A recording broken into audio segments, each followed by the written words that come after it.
Hello and welcome to the Game Theory Podcast. I'm your host, Sam Vicini. We're presented by The Athletic. Today on the show, Mark Schindler is here. We are going to dive deep into some of the teams that lost the Damian Lillard sweepstakes, like the Toronto Raptors, Miami Heat, and Philadelphia 76ers, and talk about where they go from here, discuss generally if they have options on the trade market. Did they try and just run this through? Try and figure out whatever the fuck Toronto is trying to do, because I truly am baffled by some of the things that came out of media day there and some of the decisions they've made in terms of their roster build. Then we're going to talk a little bit about Devin Vassell and his $135 million guaranteed extension over the course of 5 years.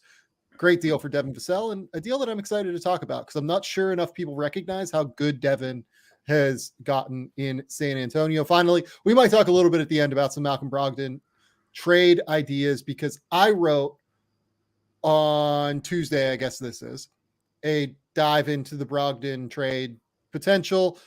Whether or not Portland moves him, I do think is something of an open question, but we're going to talk about all of this. First, though, Mark Schindler is here. Mark, what's going on, buddy? I'm good. I'm back in Ohio right now. So that was a trek to get back. I left my favorite pair of shorts there in like the very tail end of summer. So RIP to that. But no, man, things are good. I'm about to embark on doing a million college preseason things before I go out to the WNBA finals in New York for games 3 and potentially 4. So that's great. We got a lot going on, man. How's everything on your end? Everything's great. We're going to, be busy for the next 6 months is the way it goes here, unfortunately, because it never stops. It truly, truly never stops with basketball. And the Lillard trade has been the gift that keeps on giving from a content perspective, in terms of me having to write about it and in terms of people getting to consume it. So blessing and a curse. Yeah. Yeah, it's a blessing and a curse. I've written like 20,000 words over the course of the last, I think, 5 days. So not ideal, but let's dive in and talk about some of these teams that lost the Damian Lillard sweepstakes. And I do want to start with Toronto, because the vibes in Toronto are just weird right now across the board. And I don't know what to make of that. They did end up getting reported in the Damian Lillard sweepstakes.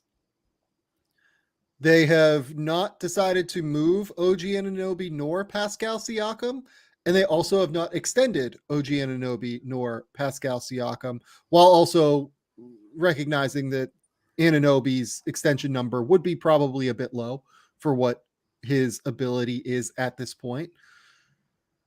I'm struggling a little bit with trying to determine a direction for the Raptors. So before we kind of get into some of the things that Masai Ujiri and Pascal Siakam talked about yesterday, in addition to just some of the weird selfishness, like emphasis yesterday in Toronto. And I get that like last year's offense, there wasn't a crazy amount of movement and, things seemed off there by the end of the year and everything.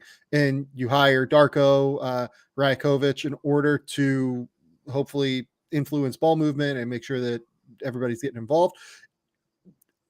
It just felt like a weird thing to emphasize to start the season, basically. So, Mark, just where are you at on this whole thing? Yeah, I agree. I think the biggest thing I would go is it is always tough, because I think when quotes come out instead of with the video, it's always going to look a little bit different or feel different. But I do think in general, like when you actually go through and watch the video and get a feel for it, it still just feels kind of weird. And I think exactly like you're saying, even if it's like not, even if there's a feeling that that's not what the team is actually like, when you set those standards at the beginning of the year and that's the talking point, like that's going to hang over and be something. So I thought just off rip, that was kind of weird to me. Last year to me, like, selfishness is not the word I would have used with this team. Like maybe there were some, like, I think based on like the background reporting and stuff, maybe you can draw a little bit of that. But for that to be what they came out with this year was surprising me, especially when you see what kind of like what Masai was answering, that like the question that Masai was answering when leading off with selfishness. I was kind of taken aback by that. I didn't really understand that. I didn't get it either. So let's actually run that through, because I pulled the tape. Good friend of the program here, Samson Folk, who's been on the show, I believe, twice now, is, in my opinion, just the absolute best. And he asked a question to Masai Ujiri about Pascal Siakam and basically why he didn't extend Pascal Siakam. So let's run that through. Full question, full answer, so you guys get the context. 2 times All NBA. Typically in the NBA, their play style supersedes or is presented as like the utmost thing to preserve or to elevate. Darko, I'm excited to see what he implements with the team, but typically you don't see NBA teams say like, the system, we have to see how this guy works. Typically, as you say, you believe in these players. Wouldn't it make sense to go to the table immediately, say we believe in you, the extension, etc.? Yes, and we do believe in Pascal. We do believe that a lot of our players didn't play the right way last year, and we want to see them play the right way. I said it that we were selfish. I'm not running away from that. We were selfish and we did not play the right way. So let us see it when we play the right way. Very strange response to that question. All Samson was asking was just like, typically you build around the star and then you bring in a coach that accentuates the star. It seems like they're doing it the opposite way here. Why wouldn't you just go to the table with Siakam, who, by the way, Pascal is not a selfish player, is the thing. I don't really understand why he would bring up selfishness in regard to Pascal either. I'm not going to sit here and say that like Pascal doesn't, dominate the ball a bit occasionally with his like mid-post drives and, drives from the wing and things like that. But he took 18 shots a game. He took the most shots of his game per game of his career last season. But he also averaged like 6 assists last season, had, a 2.5 to 1 assist to turnover ratio. Like he was quite good last season. And I'm struggling with why that's the answer to that question. Yeah. I don't want to speak for him, but I can imagine like going back that Messiah looks at that as like, yeah, I should probably, I would reword that. I mean, maybe I'm wrong in saying that, but if I'm right there right now, I would be like, oh, wow. Yeah, I need to reword that. But it's just weird because exactly like you said, I think if I was going to point at any one player on the team last year as quote unquote being selfish, he would be the last person for me. So it just was odd phrasing. And I think to me, I mean, this is maybe breaking it open to the rest of what we're about to talk about, but like, it's just odd to me because I think Samson put it extremely eloquently. Like, I think the deeper that we've gotten into the newest CBA and the way that things have continued to shift since the play-in tournament, like coming in with this kind of mindset and approach of, well, we're going to find out what we are during the year just doesn't work. Respectfully, like I think that the Pacers are the prime example of that, of a team that has realized like, hey, we can't really like, to be fair, like they did, you can backtrack everything through Paul George getting injured to why the team got to where it's at. But point being, like, I think when you put your team in that kind of in between where you're trying to, well, we want to compete, but also we know we don't have the pieces to compete right now, but also we're not committed to anybody. But also, like, when you have so many stipulations on what your team could be and not committing to something, I just think you're opening yourself up to do more damage to what your actual long-term is. And I mean, it doesn't feel like this is doing anything to benefit them in terms of leverage for trading people or negotiating a new contract. So it's just weird. Yeah, you just don't have this kind of time in the NBA to do this. And this comes on the heels as well of them choosing not to trade Fred VanVleet at the deadline and losing him for nothing. And it comes on, the heels of them letting Kyle Lowry's contract expire at the end of his deal. And they got Precious Achiuwa for him. I don't want to act like they got nothing for Kyle Lowry, but they ran the risk of getting nothing for Kyle Lowry by doing that. So this is a bit of a running theme. And in today's NBA, it is exceptionally difficult to lose assets like that for nothing and then choose not to rebuild. as well. Even if you do lose those assets for nothing, you kind of just have to choose to then either tank to like go get stars or not. And it's a big bet on Scotty Barnes now, it feels like.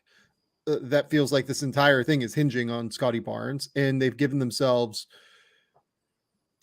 I don't want to say no outs, because if this works like during the season, maybe Pascal resigns and maybe OG comes back and everything like that happens. But I mean, here's Pascal Siakam talking about all of this yesterday. Someone asked him about his extension. I think I left those type of questions to the people that represent me, and that's kind of like why I pay them. So I don't have to answer that. So yeah. I mean, that's a guy that doesn't seem super enthused about the situation. So we'll see where it goes, I think, is where we're at with Pascal. And it's a strange way to build a roster, but the Raptors have been doing stuff like this for a little while now. Like they gave like guys like Gary Trent and Ken Birch player options when in 3-year deals, when in my opinion, like just not necessary really. Like Ken Birch, you definitely did not have to give Ken Birch player option. And then the Gary Trent deal, you certainly didn't have to give him 3 years and a player option. So it expires. Now they got lucky and Gary picked up the player option, and there was supposed, like, based on the reporting, I mean, I'm not going to say internally what the thought was, but like at least externally there was an expectation that there would be an extension there. So again, I'm still just struggling to figure out where the direction is, to be honest, Mark. Like do you have a sense of what they're trying to build, I guess?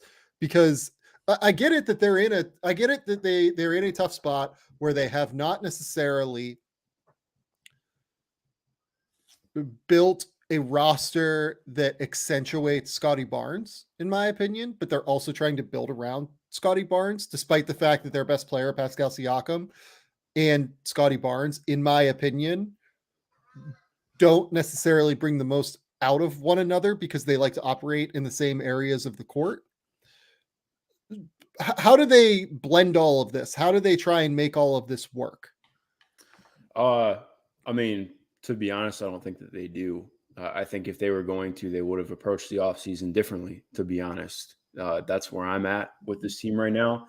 I had some Raptors fans who disagreed with me, but I was blown on the timeline. Like, I think the national discourse around the Raptors normally sucks. I think a lot of the national media doesn't actually watch the Raptors to a high enough level to really speak on them.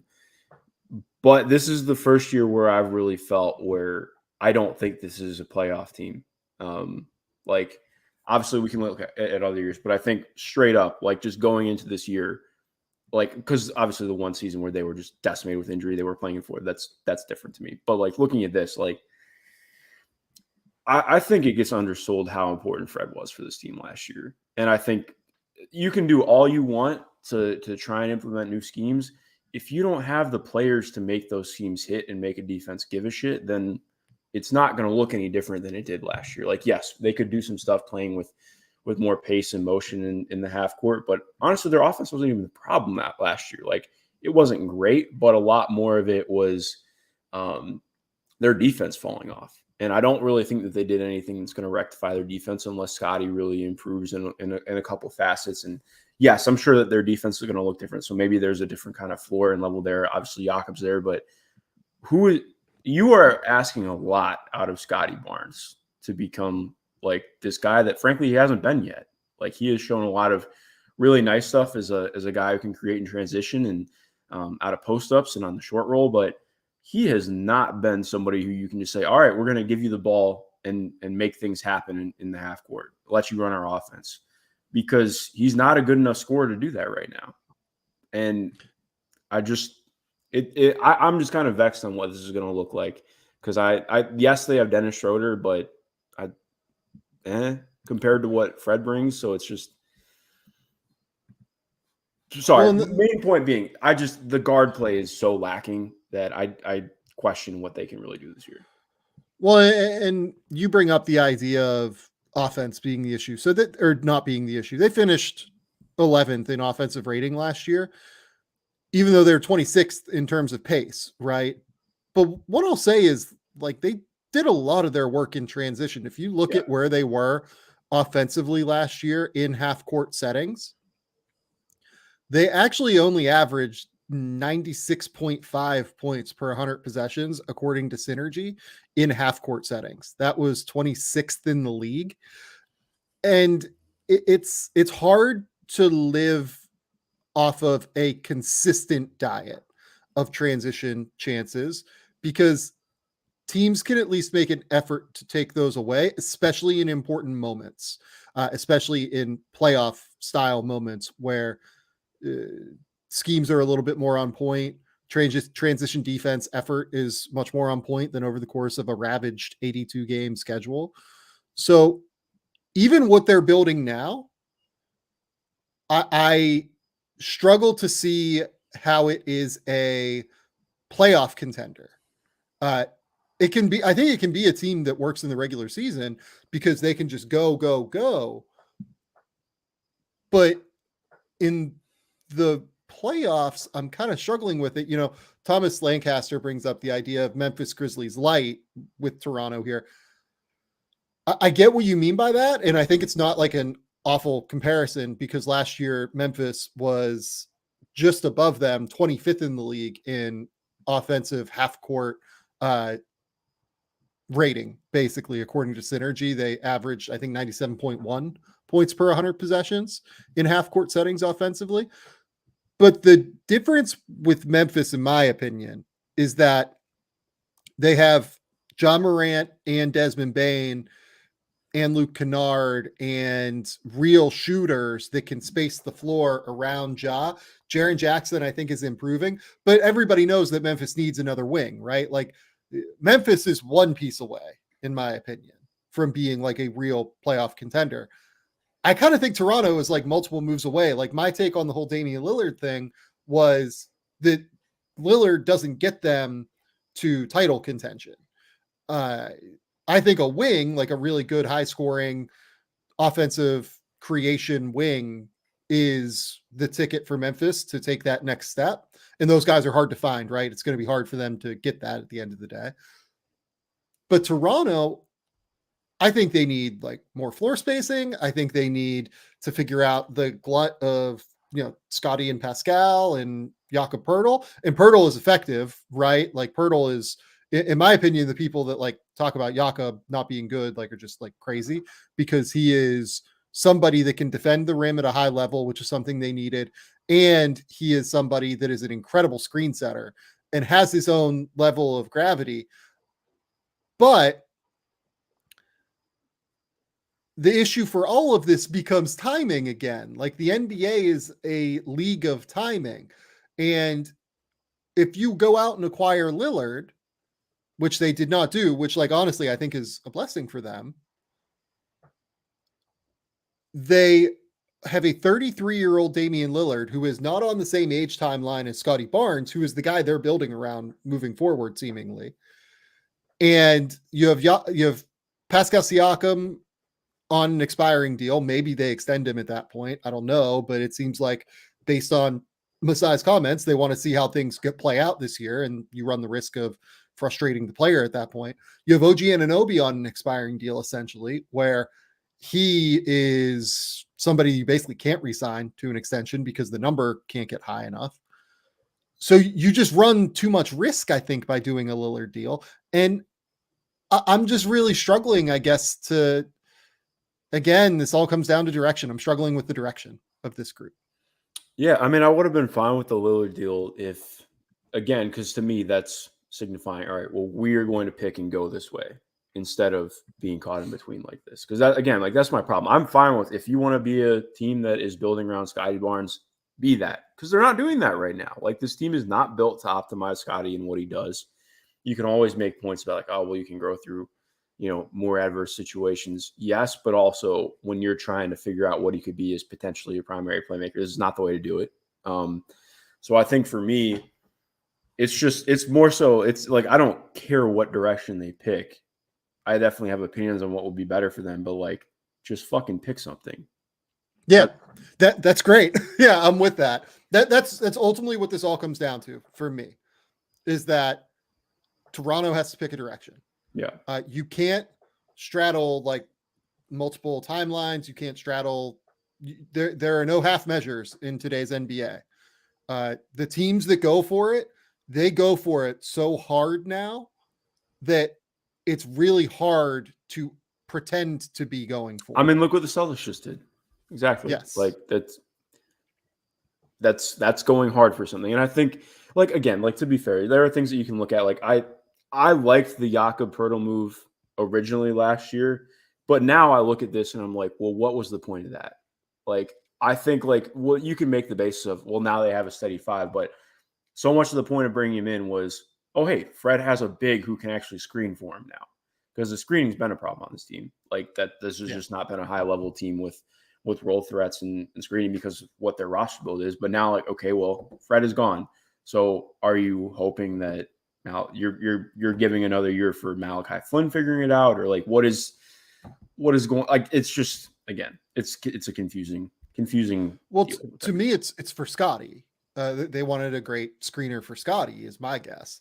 But I think that's just such a bad misevaluation of Scotty and where he's at right now. It's not a bad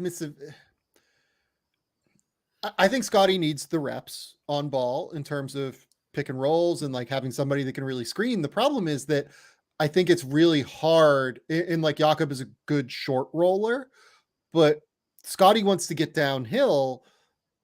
And my worry is that when he's trying to get downhill, Jakob doesn't really have any gravity unless he's short rolling. Now, one thing that, Samson Folk, very smart, brings up, and he's writing a big thing on Scotty, I know that's coming soon, is that you can reject screens with Jakob, but eventually teams are going to react to that and figure that out. And you have to have a counter to go around screens to be able to involve Jakob. And maybe it's another big, maybe you go find another center that can pair with Jakob. Maybe you find a way to throw Jakob in the dunker spot, and you find a 4-man that can pick and pop in a way that Pascal over the last 3 years has not really shot well enough to do. Well, it's weird. Yeah. Well, because that's where it just gets even murkier, because then it's like, okay, well, yeah, you can try and figure all that stuff out. You're banking so much on Scotty continuing to improve his first step and his handle getting better, which I just think that's not super common for that to both just hit and improve. And I think even like he has shown athleticism improvements, but I think a lot of that is getting to work with an NBA team in what he's doing, getting to stretch some things out in a different floor spacing environment. And like exactly like you're saying, okay, well, cool. If you start to get that down, what if we just blitz you and then you have to dump the ball off? And like, cool, I'm sure that I believe that Scotty could hit those passes, but then this team doesn't have the shooting to be good enough to play out of that. Like, and yes, I think the idea that you're getting him to do something and that's creating an odd man advantage, and that's the name of the game. So that's good. But at the same point, like, it's just, it's confusing. I don't get it. But we'll see, especially too, because like you mentioned, I think if he had like a high volume pick and pop 5, that's way more interesting to me than him playing with Jakob. But it's And like none of this is, I want to be clear, like none of this is shots at any of these players. Like these players are all talented. They're all good. Like OG Anunoby is one of the most valuable 3-and-D players in the game because he also has the ability to do some other stuff on top of it, which it seems like he really wants to try and explore a little bit. Pascal Siakam's a multi-time All-NBA player, and it's well-deserved. Scotty Barnes is a really interesting young player who I wouldn't tie all of my chips into the Scotty basket, but I absolutely would want to keep developing him and growing him and seeing where it goes, because as like a 6'9" potential ball handler, that's where the league is going, in my opinion. And then you have Jakob, who is like a really good league average starting center. And, you go out and you sign Jalen McDaniels, you go out and sign Dennis Schroeder, you try and accentuate things around them, like to an extent, with just good basketball players. I get what they're trying to do. It's just that I'm not sure I get the get the overall sense of purpose and direction in terms of where things are going, but maybe they just are good and they figure it out. The Raptors have proven me wrong before, and we'll see if that ends up being the case now. Yeah. Let's move on though and talk about the Miami Heat next, but we're going to take a quick commercial break first.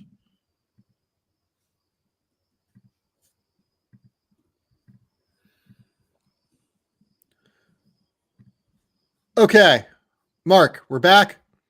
And we're going to talk about the Miami Heat. The Miami Heat did not trade for Damian Lillard, despite the fact that many reporters thought that's where it was going to go, including myself. I'll put my hand up. I assumed this was just going to end with Damian Lillard in Miami. Now, I think I talked more about the Milwaukee possibility than anybody else. I talked extensively about it. I brought up a crazy trade idea with Jrue Holiday going to Milwaukee Damian Lillard going to Milwaukee, multiple times on this show. I thought that Milwaukee made a lot of sense as a team that should chase Damian Lillard, but I didn't think it would happen, especially not when it happened, to be honest. So I'm not going to take a victory lap on this. I think I was wrong because I thought he was going to end up in Miami. Miami does not end up with him. They don't end up with Jrue Holiday either. And now this team is in an intriguing place, let's go with, because they have their core of last season back. Jimmy Butler, Bam Adebayo, Tyler Hero, and, Eastern Conference Finals MVP Caleb Martin. But they've lost Max Strus. They've lost Gabe Vincent. They haven't, as much as I love Jaime Jaquez, I wouldn't argue that he's an immediate replacement. Same with Josh Richardson and Thomas Bryant, guys that they signed in free agency for minimum deals. I think I like Orlando Robinson probably a little bit more than most as a potential backup center, but that's what we're talking about with Orlando Robinson this year, in my opinion. So this team is a diminished version of itself from last year. Now, itself last year made the NBA Finals and was quite good, but last year they also were the 7 seed in the East and almost lost in the play-in and got eliminated. So where do the Miami Heat sit right now for you? I think kind of the same place I felt about them last year. I think that they're probably fighting to be the team just above the play-in. Maybe they're working to be a 6 seed. And I think that they need things to really hit for them this year for that to happen. Again, would love to be wrong on that. I just think the top tier of the Eastern Conference has gotten so much stronger. And I don't want to say top heavy, but I feel like last year there were 7 teams from 4 to 11 that all felt relatively ish close to each other once you got past the 50-win teams at the top. But now I think with Miami, I don't know if you saw today, Kyle Lowry said that he expects to be a starting point guard, which was mind-blowing shit to me. All due respect to Kyle. I understand that he expects that, but I think that would be bad. Well, why wouldn't he start though on this team? Well, I think that's what it sounds ridiculous, so, but it didn't hit me until today that I'm oh, Kyle Lowry's still starting for this team. And no, he's going to start. It's going to be Kyle, Tyler, Jimmy Butler, Bam, and my guess is that they start Kevin Love, given that that's what they did in the playoffs, and they'll bring Caleb as the 6th man off the bench. But yeah, exactly. So I looked at that and I was like, wow, that was a revelation for me today, or I guess yesterday, I should say. But I think I look at this team, and there are some things where you can look at where okay, maybe there's some internal improvement. Like you said, I like Orlando Robinson a lot. I think he showed some solid stuff last year. It looks like he put on some weight, got stronger. That's always big. So I think when you look at what the backup big situation was for them most of last year, okay, there's some improvement there. Potentially, I like Thomas Bryant as a third guy who can give them a different look. I actually am kind of bullish on Caleb Martin maybe taking another step this year. He became a really solid player last year. I like this take. Explain why you're bullish on Caleb Martin. I just think he's continuing to get better every year. It's always minor. He went from being a guy who wasn't an awesome defender in Charlotte to I think he improved quite a bit on that end in Miami to becoming pretty serviceable. And then the offense really started to pop last year. He went from being a pretty minimal 3-point shooter to like, okay, I'm going to start taking them in more volume. The closeout attacking stuff has like always been there, but it was always more just slashing and in transition. And now I feel like he's been able to take advantage of that in the half court. And I think to me, obviously he's not the same player that he was in the Eastern Conference Finals and being awesome there, but I think that was like the idealized version of him. Like, okay, maybe you can run a little bit of secondary offense on the wing, and you can trust him to lead the break, and he's going to do some things that are positive defensively, and he can just stick out there and not be like you can trust him to be solid on both ends. And I think for me, there's room for him to keep improving in that regard. I'm biased because I've always liked the Martin twins. They're just fun basketball players to watch, especially Caleb, underrated, one of the best dunkers in the league in game. But yeah, I think that there's room for that. But even then, again, we're talking, okay, maybe he becomes a really solid 4th or 5th player if things really hit. And I think right now it's probably more of he's going to be a supercharged bench player. So like, exactly. It's like, well, how realistic is that? And then, like you said with Jaime, I think Jaime I'm a little bit lower on Jaime than you are. I think like that there's room for him to become a really interesting rotation player, but not right now on a team that's trying to be a contender again. A lot's going to be on Bam. And I think part of what I'm most interested in, and this is not me trying to be down on Jimmy Butler, but like he's 34 this year. Like he is getting up there. I think that you can still trust him to be an incredible playoff performer, but I think asking him to carry at that level for 82 games in the regular season is a lot. And as somebody just mentioned, I mean, obviously Jovic, I think Jovic is a really big factor this year too. But again, like we're talking about guys on their rookie scales and players who were scrap heap is not the appropriate phrasing, but like guys who were the typical Miami Heat fashion, like a guy who went from being close to out Guys of the who are league on the minimum or not yet, exactly, to becoming like you're a steady rotation player. And like that's great, but this team needs star talent. It's not about filling out the rest of the rotation. So I think that they can still be a playoff team this year. And like, of course, I'm never going to doubt the Miami Heat in the playoffs ever again because I have learned my lesson. But I just think that it's a really, really hard path to keep dragging yourself down just to fight it out in the playoffs. Like I don't know. Where I'm at on Miami is I think that their margin for error is basically non-existent this year now. Mm-hmm. Losing Max Strus and Gabe Vincent makes things harder for them unless Jovic is like ready to step in from day one. He was really great during the World Cup. International play is just very different from a spacing perspective, from an athleticism perspective. I would really like to see how he defends in space and how he defends within Miami's scheme, which can get varied and which can adjust based on personnel and based on who you're playing against at the time.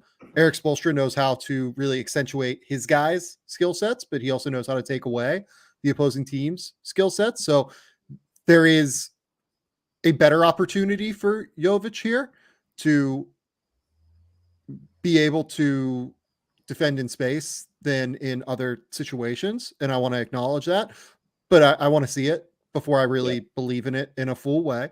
His offensive skill set looks real. I want to see him shoot consistently over the course of a full season before I really dive in as well. I've always liked him best, like as a transition player and as a ball handler for a big. I think he will shoot at some point. I just don't know that it will be this year necessarily. But if one of Jimmy Butler or Bam, especially Bam, actually, in my opinion, if one of those two go down, this becomes a significant issue for Miami. I actually don't know how they would manage that. And with a team like Milwaukee, for instance, if Giannis goes down, now they have Damian Lillard, Chris Middleton, Brook Lopez. If Jason Tatum goes down, they have Jrue Holiday, Jaylen Brown, et cetera, Kristaps Porzingis, right? Even if two of those guys go down, they're probably okay. They'll have to figure something out depth-wise, and they'd probably have to make a move to get somebody like a Dean Wade into that Grant Williams trade exception just to have bodies. But again, interesting potential options here. Yeah. The I do. but Sorry. Right. even looking across, like I think the Knicks probably couldn't go without Jalen Brunson for a super long time. But if they do, like Emmanuel Quickley is probably the best backup point guard in the NBA, in my opinion. So, yeah, you have a world where you can survive without your best player, I think. And they're so deep that they can just be fucking miserable to play for that time. Again, like you just continue to go down the East. And I think that those teams have a margin for error that Miami doesn't. Yeah. And if Miami stays fully healthy, I think they're probably the 4 seed, something like that, even in the regular season. Like they're going to be really good. Tyler, I think, is going to get better. I would not want to play against a pissed off Tyler Hero. Like I think that he is going to take everything that happened this offseason personally and come out and be fucking awesome. Can I? Like, I really believe in him like that. Yeah, I want to say something on that. First of all, because I agree. I think people are way too down on Tyler Hero. I get it because of the contract, but also look at what contracts are looking like now. Just get over it. But like I know like there's actual stuff with team building, but you get what I'm saying. But I think I saw a lot of like, oh well, Hero's just like talking so much for it. Dude, first of all, it's media day. People are gonna ask him questions about it. That's why he's talking about it. That's why he's answering. Second of all, like, would you not be pissed too? Like, I mean, like on one hand, like you get it, like it's Damian Lillard, but on the other hand too, like, okay, part of the reason why Tyler Hero is an incredibly successful basketball player is that he thinks he's the shit, and that's what he does. That he's confident. It would be hard to not take that to heart after the team drafts you. You've been a part of multiple runs to the finals now, and then it's like, oh well, we're gonna get somebody else. So it is, I get it. So I just think that there's sometimes too much asked with that. But Tyler is a incredibly confident human being, and that's again what, like you said, what makes him so good is that he is that confident and has that kind of shiftiness, has that kind of inherent creativity in his game. And I think we're going to see him improve. He's going to get better as a driver. He's going to get better at drawing fouls. Like to me, that's the next big evolution in his game, given how good he is at attacking closeouts, given how good he is at like being able to run ball screens. At some point, he's going to figure out how to draw contact, and he's a great free throw shooter. We know that. And that's going to be a real evolution for him. Yep. So look, Tyler Hero is a really, really good basketball player. He's not as valuable on the trade market as Jrue Holiday is. And, Miami fans just need to kind of come to grips with that and understand it. But Tyler Hero is a great basketball player. And at the end of the day, he's worth continuing to invest in. Because Tyler Hero exists, I actually think that like if Jimmy Butler would miss 15 to 20 games, which Jimmy sometimes can do during the course of a season, you look through the number of games Jimmy has played throughout, the last few years, 64, 57, 52, 58, 65, 59, going back to 2017, 18, the year in Minnesota. They can, I think, survive without Jimmy for a minute. The guy that can't survive without is Bam. And Bam played 75 games last year and was phenomenal. I would have had him second team all defense, as I talked about in the Kai Duncan, on Twitter yesterday about. Like, I thought he was absolutely tremendous. He had his best offensive season as well last year, averaging 20.4 points per game. He had 3.2 assists per game. He took on more of a scoring load, in addition to still being that versatile chess piece defensively that they use in counters and zones. And they switch him onto great players and they can play him in drop. I think that's something sneakily that Miami played him more in last year, was actually drop coverage. And he was successful, or at least more successful than he'd ever been previously. So I really, really think that Bam is the center. Bam isn't their best player, Jimmy Butler is, but Bam is their most like indispensable, you can't lose him player, because they don't have a replacement for him and what he brings. Yeah, no, I think it's a totally fair take, and I don't disagree with that at all. Yeah, so it's just a margin for error thing. If one of those guys goes out, if they both were to miss like different 15 to 20 game samples this season, I actually think Miami will be pretty close to a play-in team again. But if they stay healthy and if one of them goes through a little stretch like that, I think they're probably fine to make the playoffs. And if they both stay healthy, I think they're probably like the 4 seed, basically, or maybe even the 3 seed, to be honest. Those two are so good that it's really, really hard, I think, to overlook them in any way, shape, or form. Yeah. But we've talked about them for 15 minutes. Now let's go to the Sixers. The Sixers are, oh boy. The Philadelphia 76ers are in a very special position right now. They did not have James Harden come to media day, which was the right decision unequivocally. James Harden, according to a report from Woj, is going to arrive in Colorado to join training camp today, tomorrow, something like that. I'm fascinated to see how it goes. We've seen how it goes with James when he doesn't want to be somewhere before, and it wasn't great. Does he come in? And I don't think it's going to be a deal where it's like all is well that ends well. I didn't get traded. Oh shit! Like, I have to come here. Maybe it's not as bad as it's been in other places, but this is not the vibes were also not good here. Yeah, I don't know. That's going to be interesting to see. I don't really know what to feel about the Sixers. They're just kind of a big old TBD for me right now, because I think a lot has come down to like who is trading for James Harden, what does the return look like, and what even can happen that makes you feel as good about the Sixers as a playoff team this year and a contender as you felt about them last year with James Harden. So it's just, and it's so frustrating too, because I genuinely like their offseason. And so it's just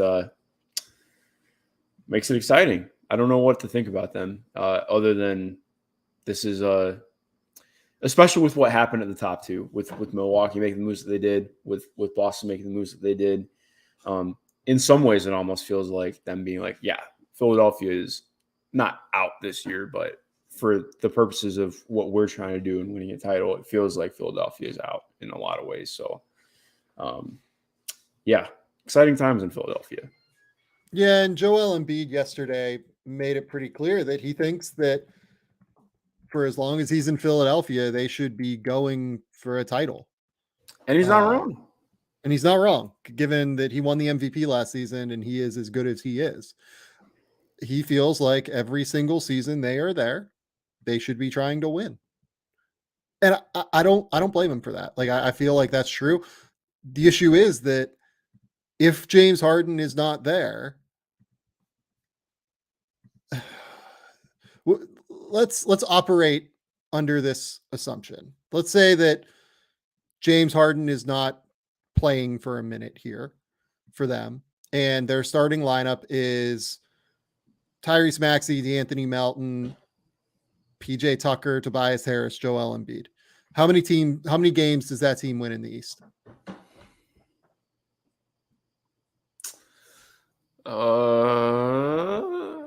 Like 46-48, I think is where I would be.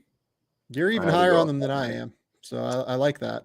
Well, I think that's banking on relative health is what I'm thinking, so it's just, yeah. Yeah. I mean, look, I think that's like I would have said like 42-45. Personally, I think Joel will make them like a team that has a winning record. Yeah. But again, it's just like a margin for error thing, given who Joel is and Joel's tendency to miss games. Joel has played 66, 68, 51, 51, 64, 63, 31 games throughout the course of his career. And he's never missed fewer, I believe, than 14 games in his career. And for those 14 games that Joel Embiid misses every season, they go what? 4-10, 3-11, probably, given that roster during that time. Sure. So that's a big deficit. That's a big hole to put yourself in, because then in the games where you do have Joel, you are you're going to have to go to get to 45 wins. You'd have to go 42-27, something like that. That's a great team. Like that's going to have to be a great team to do that kind of damage. So I feel like this is like a 42 win team, something like that. No, I think that's fair, especially too with kind of like we had on a little bit, like there are not a lot of bad basketball teams in the East. Yeah. Like, Orlando is going to be tough. Orlando is a tough out. Like, somebody is here in the comments, shout out Jordan J. Power, saying that if Orlando's healthy, they're a problem for everyone. I agree. If you look at their last 57 games last year, Mark, do you know how many of those games they won? They were over 500, if I remember correctly. Yep. They went 29-28 in their last 57 games last year. They were quite good. So they're going to be a very difficult out every single game for a team in the East. Detroit is going to be better with Cade Cunningham back. Like, you just kind of even go down the line. I think Atlanta is going to be better with Quinn Snyder and more consistent. Washington will probably be worse, I guess, but it's hard to find the teams outside of Washington that are like drastically worse. Indiana is going to be better. Like I said, Detroit's going to be better. I guess Chicago is probably going to be about status quo. Charlotte's going to be tougher because LaMelo is going to be playing more time. Mm-hmm. So, yeah, I don't know. Yeah, it's hard. It's really hard. It's really, really hard. Where do we think this Harden thing ends for you? Oh, I mean, he's getting traded. I think it just depends where and when. But I think part of what's awkward is I just don't really see where, because based on all reporting, like, it just doesn't seem like there's any kind of real traction with the Clippers right now. And there hasn't seemed to be a lot of urgency from the Clippers side. There shouldn't be. Why, if you're the Clippers, why do you not let this get as frustrating and uncomfortable and annoying as possible for the 76ers and force their hand? I hear what you're saying, but also, like, somebody made a really good point the other day about how rare it is for a team to make a midseason trade and actually be a real contender that year. So I hear that, because I tend to be the camp. I would rather sacrifice an extra pick and get somebody in before training camp or before the season starts. But I from asset standpoint, I understand that too. Yeah, I get what you're saying. It's just that I think that with Harden, it seems like that's probably not going to happen. Training camp is starting now. Yeah. And it's just not the way Daryl Morey operates, frankly. Like, he's going to want both of those, like, Clippers picks, I think. Like, that's his goal, because if they move James Harden, they basically have to pivot this offseason. People have brought up, and I brought this up for what it's worth in the story I did on Brogdon that we're going to reference here momentarily. Dirty Dancer brings up, it'll be a Brogdon-Harden three-way. If all they're getting back is Malcolm Brogdon and a James Harden deal, that's the quickest ticket to Joel Embiid asking out. B, if they take back Brogdon in that deal, it actually really diminishes their ability to pivot this offseason into having cap space and trying to utilize that cap space to get a different star in with Joel Embiid, which is something they've tried to do previously, such as the Al Horford signing that year that happened, which, didn't work out. But what a time to be alive. Never forget the Shake Milton blossom that year. Looked like he was going to be a high caliber starter. It was very fun. But, like, that's why I don't think the Sixers do a Brogdon deal unless it's for, like, peanuts, basically. Like, they're not going to do, like, oh yeah, we're going to use the Harden contract to get the Brogdon contract and, do X, Y, and Z. And I guess you could, like, say, oh yeah, we can sign and trade Brogdon's expiring deal to, the team that, to the Clippers or whatever, or, to George or the guy that we want to come in the offseason and free agency, whatever you want to say. I just don't think that my impression is they're not operating like that right now. They're either operating like moving James Harden for another star. I think a Jrue Holiday one would have been, like, kind of interesting, or they're operating trying to create as much flexibility for the offseason so they can pivot out of this if they have to. Yeah, no, that definitely is the implication. I just don't. It just kind of feels moot at this point. I'm not trying to do the Joel's just gone aspect, but like it just continues to feel like that's where we're heading based on what this is looking like. So I don't know. I feel like for them, I would want it to get solved as quickly as possible, in obviously in the best way possible. But yeah, it does not feel like we were heading towards that. Doesn't feel like we're heading toward that. Okay, Mark, let's pivot gears again here. Devin Vassell signed a contract extension. Devin Vassell signed a 5-year, $135 million contract extension with $11 million additional dollars in incentives. That caught some people by surprise. I think that Devin Vassell got that much. My first reaction was good for Devin Vassell. My second reaction was, oh, good for Jaden McDaniels, because I think Jaden McDaniels is probably going to top that number if you made me bet, at least on a per year basis. Third, man, it's interesting that the Spurs are locking in a guy in Vassell for 5 years that I think is a great compliment to Victor Wembanyama as a wing scorer who can do a number of different things with the ball in his hand, from create mid-range pull-ups to knock down shots from distance. It's a good compliment, I think, for Vic. So when you saw this deal, what was your reaction? Yeah, I was, like you said, just kind of stoked for Devin. It feels like a long time coming since he did like the trebuchet shot above his head leading up to the draft that had people in a frenzy, which it was very clearly not his actual shot release. So what a time. But I think I was immediately like, yeah, I think that's a good deal from the Spurs. I think as long as the medicals are clear and you're not worried about anything with respect to any of the injuries he's had prior, then I feel great about it for them. Dirty Dancer in the comments makes a point. It's a ridiculous contract bidding against themselves. I get what you're saying, but also to me, I think this is so much of, by doing this, I think that I don't really like when people bring up the like, oh, well, someone is going to get a career contract and then phone it in. That's not my impression of Devin at all. I also think that that's just pretty rare. People just continue to get better. But it's more like, okay, well, you're automatically showing confidence in him right now. You've seen a lot of growth from him already.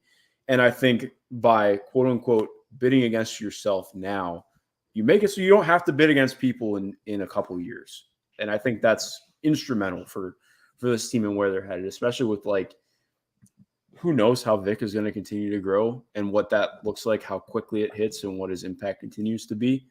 But like, I think this team could be like a real playoff team a lot sooner than people are maybe expecting. So I think to lock in one of your young players who has just honestly been the most consistent young player that they've had out of the last couple drafts, I mean, it's a no-brainer to me, to be honest. And I think that this is I get if people don't watch the Spurs as much right now, I get it, but also for what he's projected to be in a couple of years based on what he's done already, I think it's, I mean, I would do it easily as the Spurs.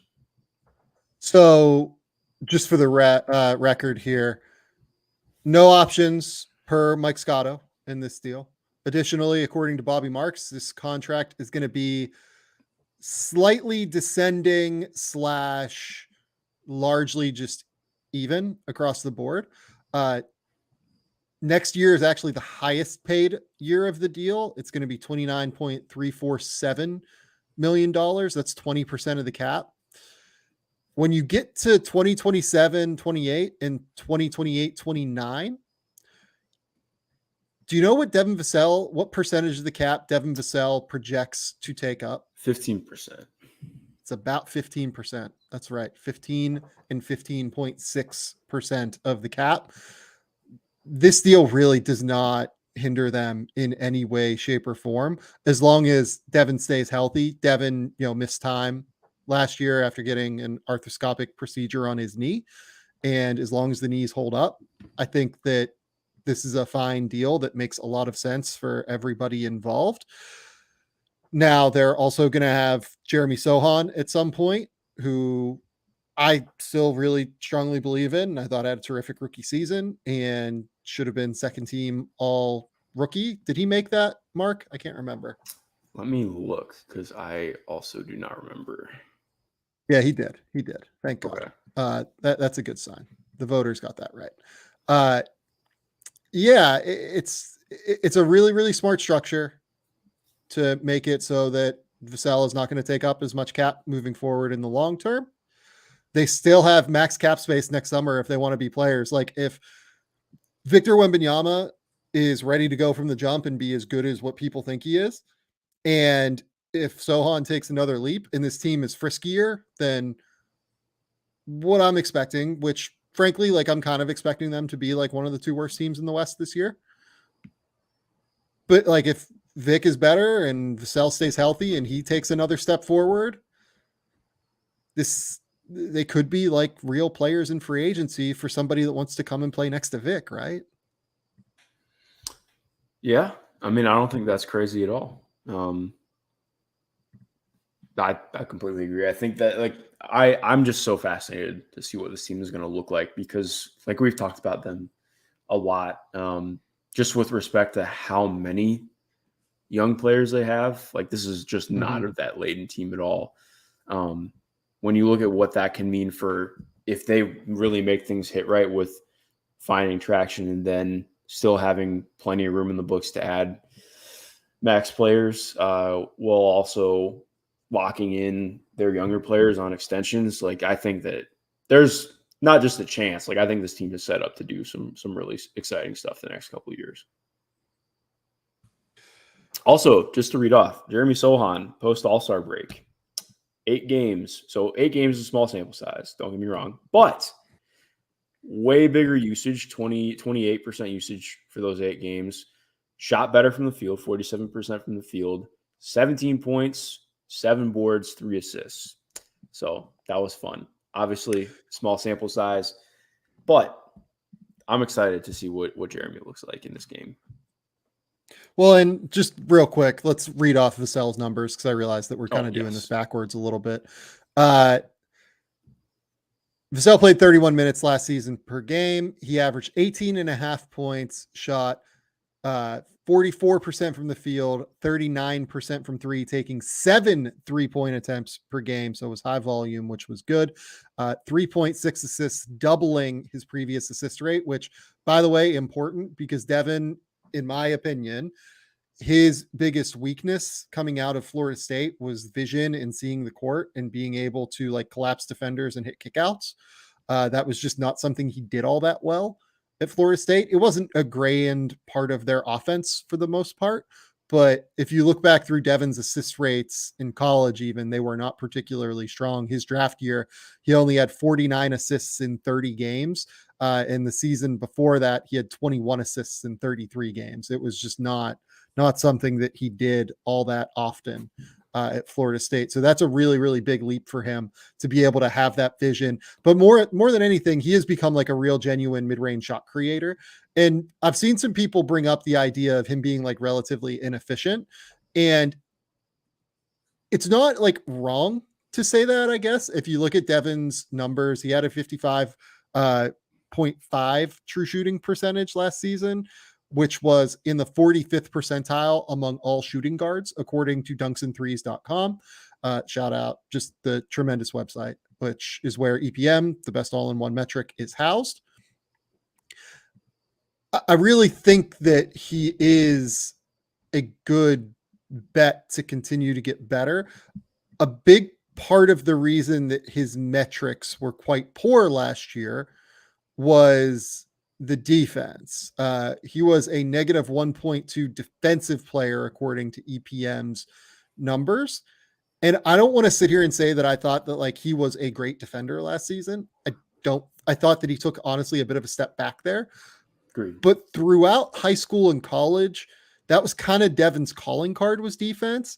And the Spurs just had like absolutely no defensive infrastructure last year to really be able to make that work, especially in the first half of the season. I don't think he's a -1 defensive player. I think there's a good shot he's probably more of an even defensive player. who maybe like doesn't impact it strongly one way or another, as opposed to like a real plus, which is what he projected as in college. But I would be surprised if he is that strongly negative again, I think I would say.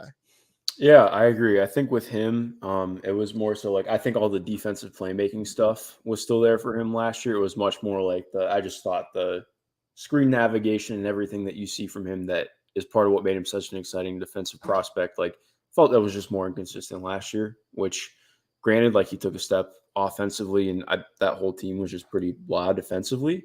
So like not to excuse it, but I think that's just pretty common.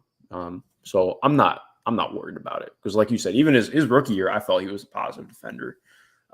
Same thing with his second year. I think it was just some regression this year. So it'll be important to watch, what that keeps looking like. But it's not something that I look at and I'm like, I'm really worried about that. I think there are things you can pinpoint about his game where you're like, I would like to see him get better at defensively. But for the most part, like I don't really have too many quibbles about it. Yeah, I don't either. Look, like when Vassell was on the court, they gave up 122.1 points per 100 possessions. And when he was off the court, they gave up like 119.9. So the difference is not that vast. It's just that they were a fucking abysmal defensive team last year. And that wasn't like one thing. It was a lot of different things, like having Jeremy Sohan, a rookie, take on like the toughest defensive assignments a lot of the time. And I think Jeremy's going to be a great defender, but like watching a rookie take on Luka Doncic is difficult. Like he tries and works, but Luka's going to catch him. Right.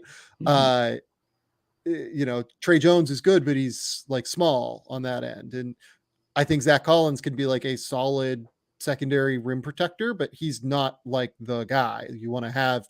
I think him and Vic will combine to be a great rim protection combination at some point if they want to go down that road and sign Zach to an extension or do something like that. But I just say all this to say that I think the defensive numbers for Devin last year are a little bit aggressive in what they say he was defensively. And I think that as long again, like it comes down to the knee health to me, like he had arthroscopic surgery in the middle of the season last year, missed a bunch of time.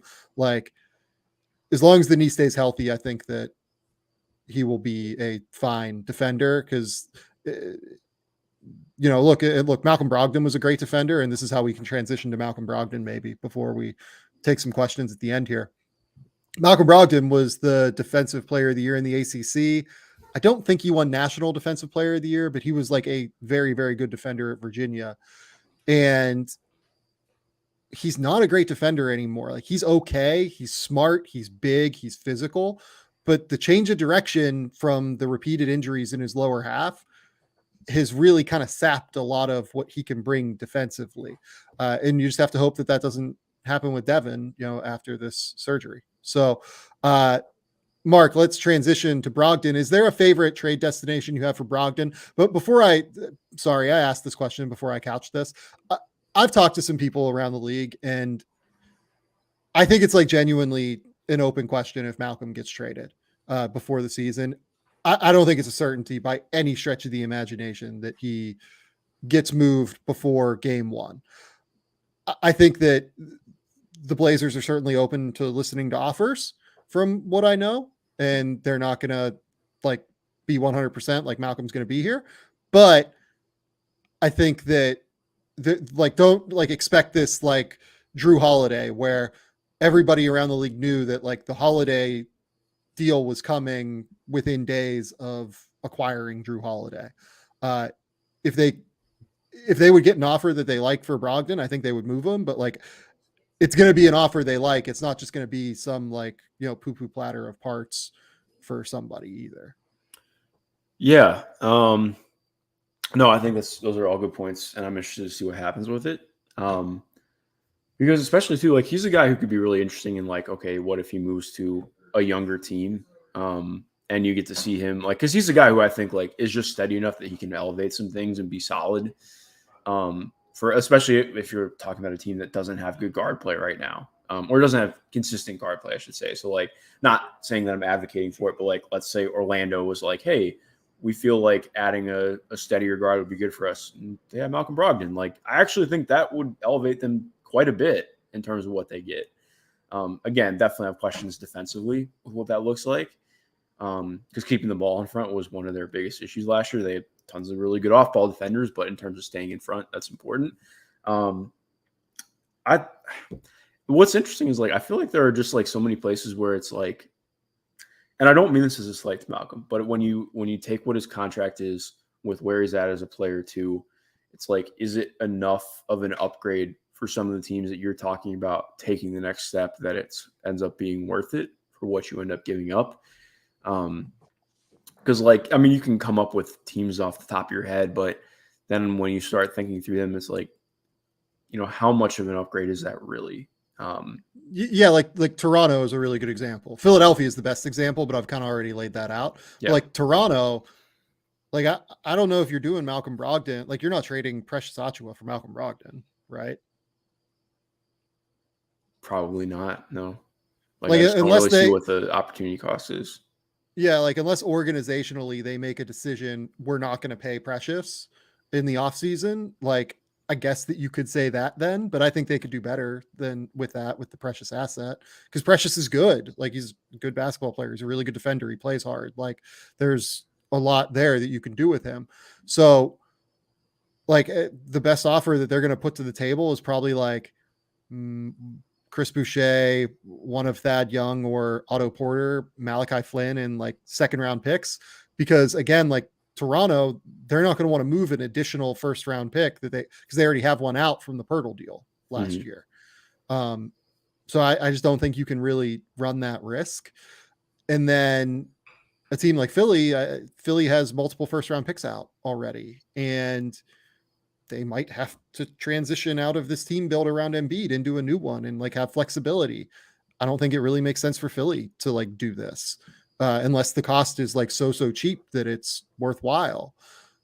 The team that makes the most sense to me personally is Houston, because losing Kevin Porter for his charges. By the way, Rafael Stone yesterday came out and said that he's told Kevin Porter's representation that he cannot be a part of the Houston Rockets now. So that's 2,000 minutes of Kevin Porter gone.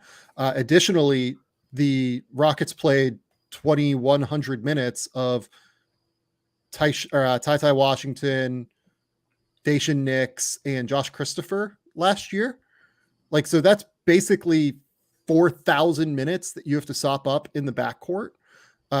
Fred will take 2,000 to 2,500 of those as long as he stays healthy, but they don't like, and Amen Thompson, I guess, will take some of them, but I don't think you want to rely on Amen Thompson from day one to take up those minutes. And plus, Ime Udoka was the coach for Boston when Boston acquired Malcolm Brogdon. He never got to coach him in the regular season because he was removed as head coach of the Celtics before he got to coach him.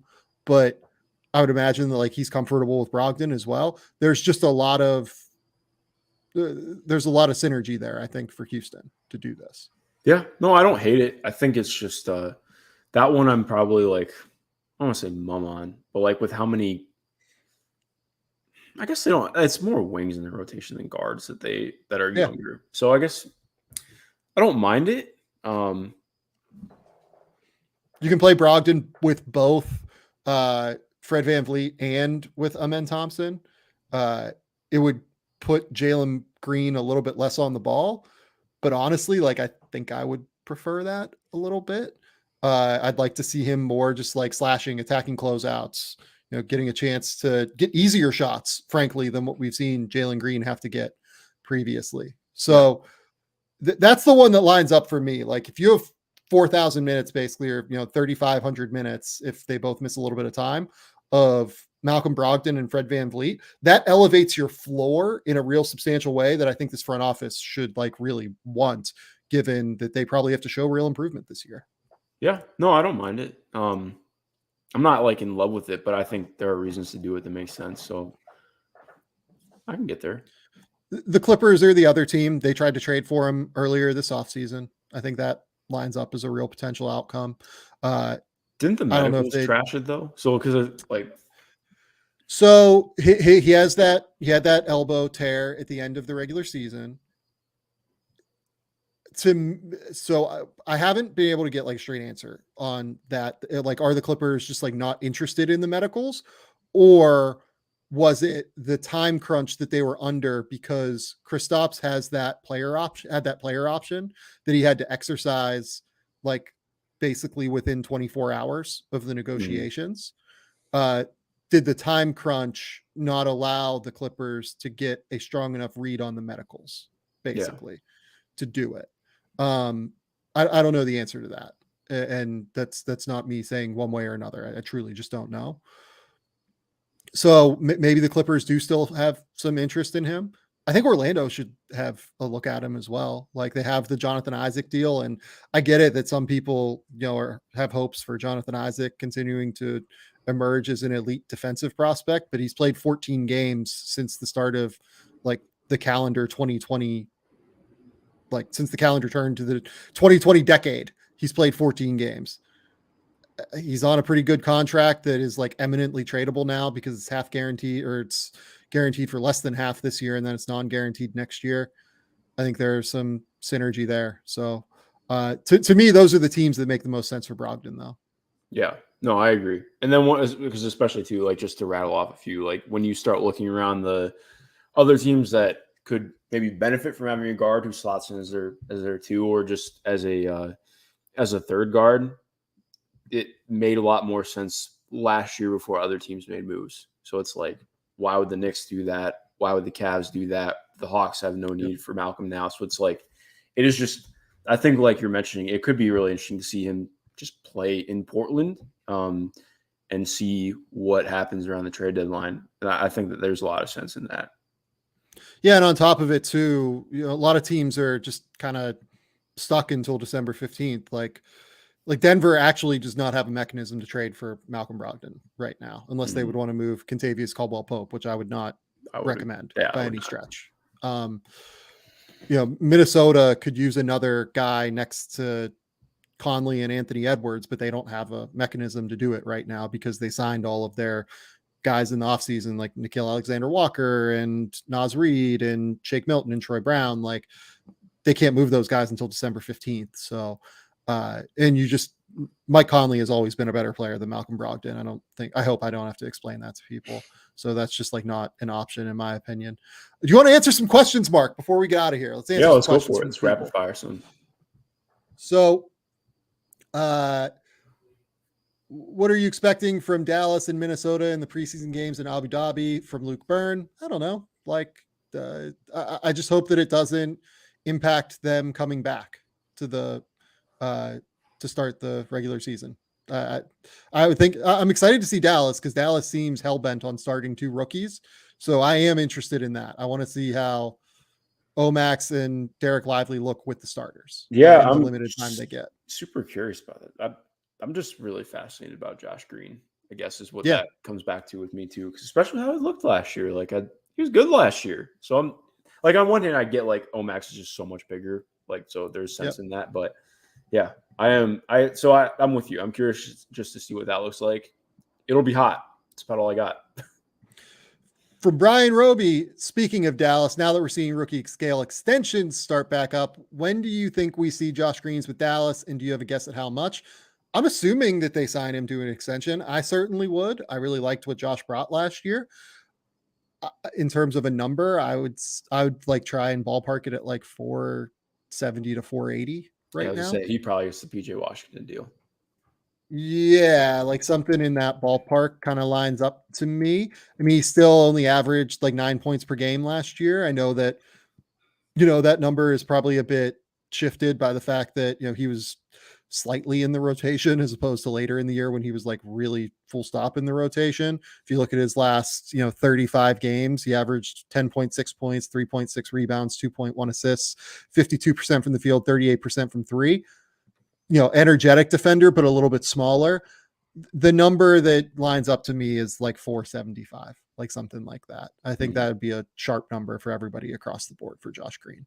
Also from Luke Byrne, do you think Jalen Galloway from the Sydney Kings could be drafted in the 24 NBA draft? I've talked about Jalen Galloway quite a bit. Here's the thing about Jalen, not eligible for the 2024 draft because he's already gone through the draft process. He was with the Minnesota Timberwolves last year at Summer League, and he's only 20. Like I get that it's weird that nobody understood that he's gone through the draft process, but he has. What I do think will happen with Jalen Galloway is that somebody's going to sign him to a two-way in March. As soon as the Sydney Kings get eliminated from the NBL playoffs, somebody should sign Jalen Galloway. He is a legitimate potential NBA prospect as like a 6'6", 3-and-D wing. He is a good defender. He's athletic. He's an actual up-tempo player. Like I think he is a interesting development prospect, and I would want to sign him to a 2-year, two-way at the end of March. Have you watched much of Galloway, Mark? I have not, but he will be on the lookout for me. Yeah. Have you watched much of Nikola Topic yet? I have seen highlights. That is it so far. Okay. So Dirty Dancer asks, can Nikola Topic's herky-jerky game work against NBA players? I want to acknowledge this more than answer it. Like, I'm really intrigued by Topic, and I just want to watch more before I like really dive in and give you an answer on that. He's super productive in a way that guys who are that productive and have been that good at youth levels, I typically buy them being good as NBA players. But I want to watch more to know for sure. Mm-hmm. Okay. From D-Rock, Harden and Tucker for Hero and Robinson gives Miami the chance to get out of those long-term contracts and gives Philly 2 players to help Embiid and Maxey. I'm just going to be honest. Like, James Harden does not seem like a Heat culture guy to me. Agreed. Yeah, I feel like that's probably a non-starter for the Heat. Yeah, like, and if your Philly is hero enough to, like, make you decide that you want to not go the route of cap space this summer, maybe. Like, if you really like Tyler Hero, maybe, and like think he can play with Maxey, but that's a questionable defensive backcourt, then I think the answer is no on that one, to be honest. What do you expect the Spurs starting lineup to be from R Fritz 901? Do you think they will roll with a Wembanyama Collins lineup with either Sohan or Keldon off the bench, or is Wemby the lone big? Mark, I'll let you answer that. So we first. already know Wemby's not going to be the lone big. Like, he's going to play at the 4 this year for the most part. Like, he'll spend time at the 5, but they've pretty much been on that off rip. So I'd imagine we see Zach Collins start. And I'm curious to see what they do with the rest, though. That's where I'm a little bit more confused is wrong way to put it, but just intrigued. Like, obviously Trey Jones is going to start, Vassell is going to start. Interested to see what they do at 3, because I am not fully sold that Keldon's going to start the entire year. Yeah, I would imagine that's who they roll with to start, but it's just going to depend. Yeah, they will definitely start Wemby and Collins. I would expect they start Trey and Vassell, and then, it'll be one of Sohan and Keldon. I think there's a chance that it's Sohan, and they just try and have Keldon scoring punch off the bench. I think Sohan would, be happy to come off the bench. Like, he's a really good dude and would be happy with it. But yeah, it's a good question. I do think that it'll be Wemby and Collins. It won't be Wemby as the lone big to start. From Ashakara, what are your expectations from Josh Giddey? An emergence as a plus starter, an iterative leap to say 34% shooting and 3 free throws a game, or something very close to 22-23? Mark, you answer that, and I want to pull up a clip that Andrew Schlecht talked to Josh about recently. Yeah, my hope is that he keeps improving as a shooter. I think that would be my guess this year, is that he gets to around like 36%. My biggest thing is going to be more like mentioning with the free throws is, what does the finishing continue to look like? Is he able to find more ways to get to the rim with craft and use strength to beat smaller players? I think it's interesting because I've talked about this with Andrew a bit too. It feels like he's either going to be like this supercharged 6th player or somebody who can really emerge as a plus starter. And I just don't know which one it's going to be yet. If I had to guess, I'd probably go with the latter, but that's where I'm at.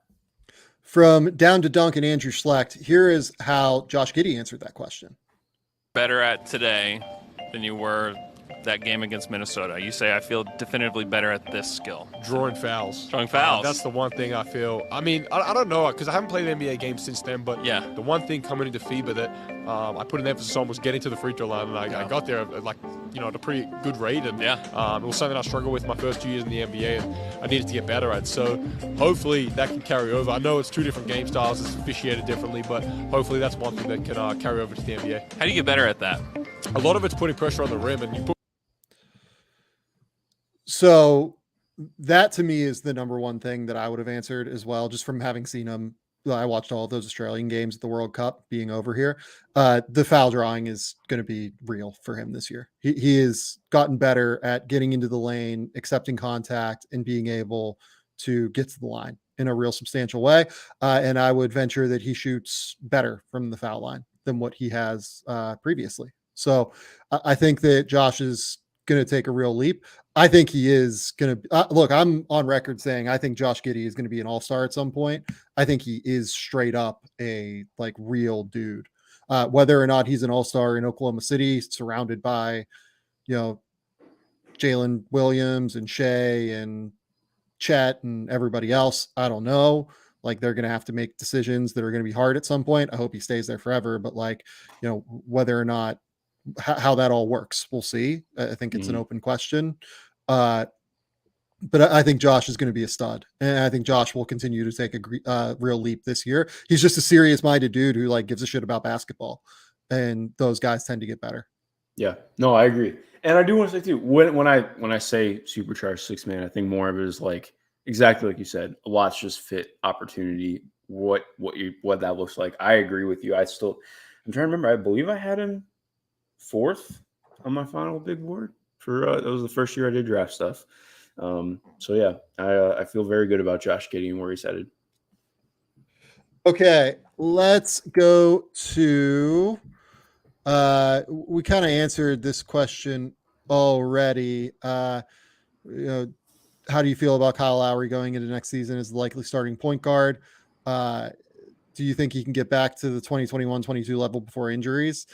I don't think he's going to be that, because I think that Kyle Lowry is 37, going to turn 38 this year. And it just is unlikely that guys like that get back to previous levels. I think the world of Kyle Lowry as a player. I think that his intelligence, his ball movement, his feel for the game is just utterly outstanding.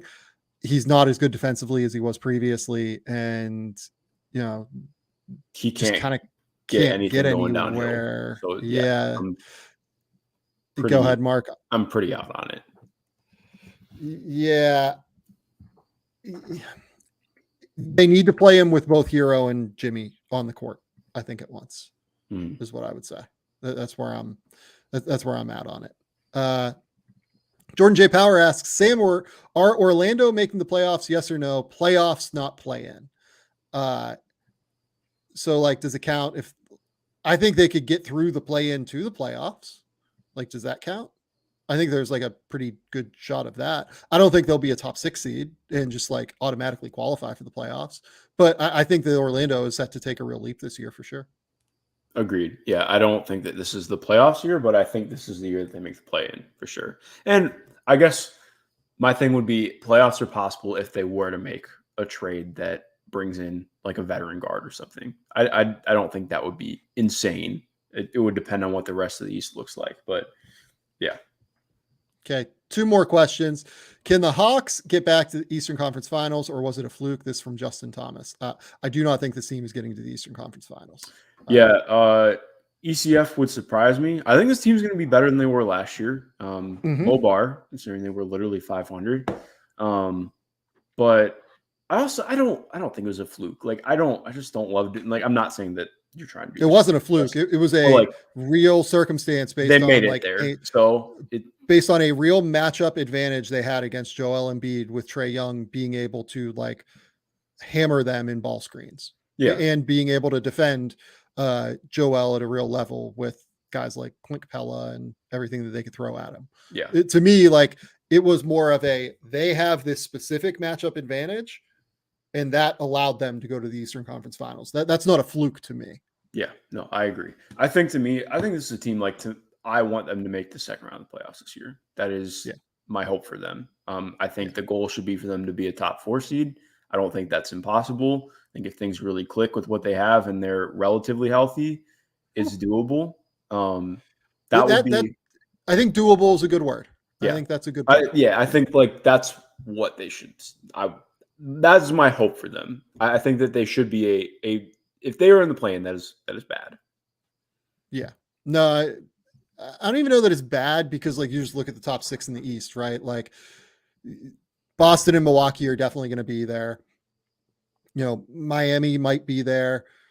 Cleveland, I think, is like almost certain to be there. I think Cleveland's going to be really good in the regular season again, just because their defense is going to hold them up so much. And I think the Knicks are going to be there. Like, I think the Knicks are a really, really good basketball team.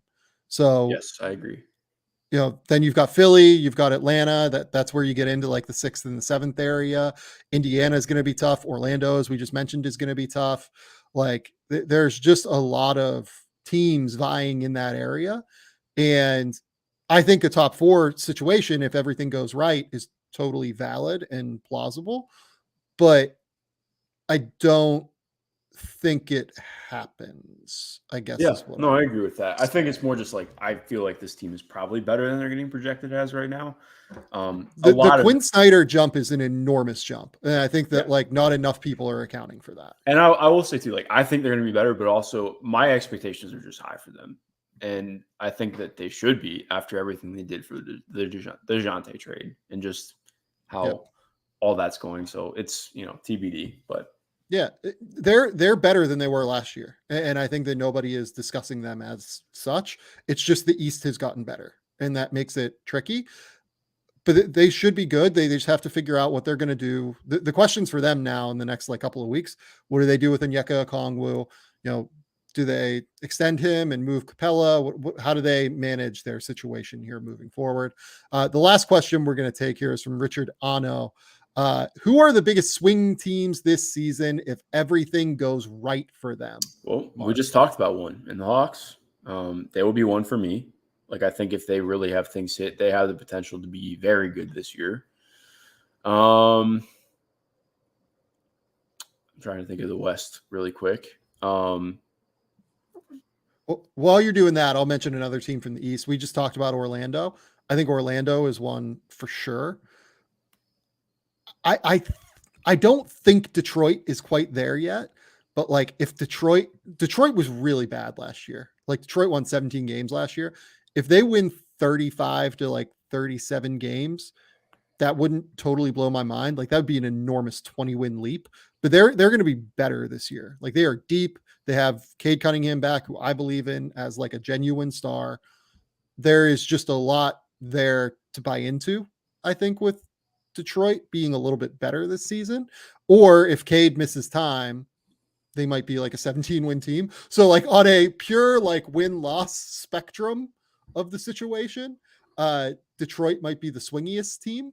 But I think in terms of ones that can like actually make a real sizable, substantial difference, to me, it's probably Orlando. I would say like they could go from being, a team that won 33 games, 32 games, something like that last year, 34 games up into like if they won 43, 44, that wouldn't surprise me at all. Yeah. Can I give my like unlikely, but could just be really fun team?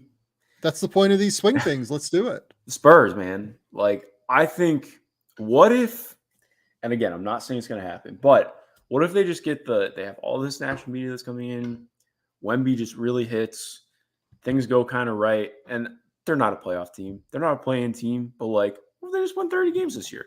Like, yeah, I think that they could be like sneakily just like a very difficult team to play at times this year for teams that, the team that you don't want to see on the second night of a back-to-back, because they're young and they have a lot of really fun, kind of funky talent. So it's just that could be exciting. The team to me in the West, and this is the team, league-wide to me, because I think if this team hits, like they can actually like really swing like the playoff picture, is Oklahoma City.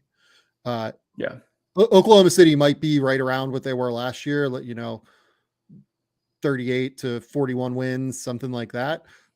or like the Chet addition and internal growth from Jalen Williams, Shai Gilgeous-Alexander, Josh Giddey, Usman Jang, bringing in Kasem Wallace, bringing in Vasa Micic, like all of these dudes, like they got tangibly better this offseason. If they win like 51 games, I'm not ruling out a 50-win season for Oklahoma City right now. Yeah. Like, truly. Yeah, I don't think it's crazy.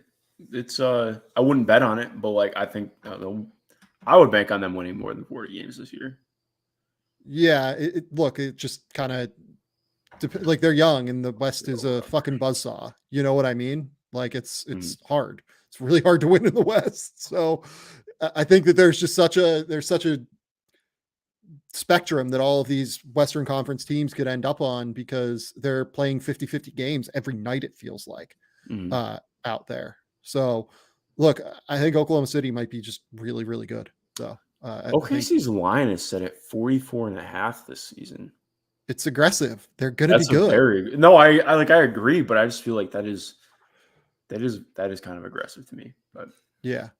Okay, Mark, that's all we're going to take tonight. Tell the people where they can find your work. Tell the people what's going on. Yeah, you can find me on Twitter at MG_Schindler. I am, as I mentioned before, I'm back in the Midwest doing a couple college things, getting ready to go out to the W Finals. I will have something coming out on Devin Vassell tomorrow. I'm probably going to write something about Nurk soon too, because I am just generally a little bit relatively higher on that deal working out for Phoenix. But yeah, Twitter is the best place to find me. Go follow Mark. He's the best. This has been the Game Theory Podcast. Please remember, rate, review, subscribe. I also have a thing coming on Devin Vassell probably tomorrow, if you made me bet, explaining why $135 million is not a bad deal for Devin Vassell. What else? I have the Malcolm Brogdon thing that I alluded to earlier. I wrote about the Jrue Holiday deal. I wrote about the Damian Lillard deal.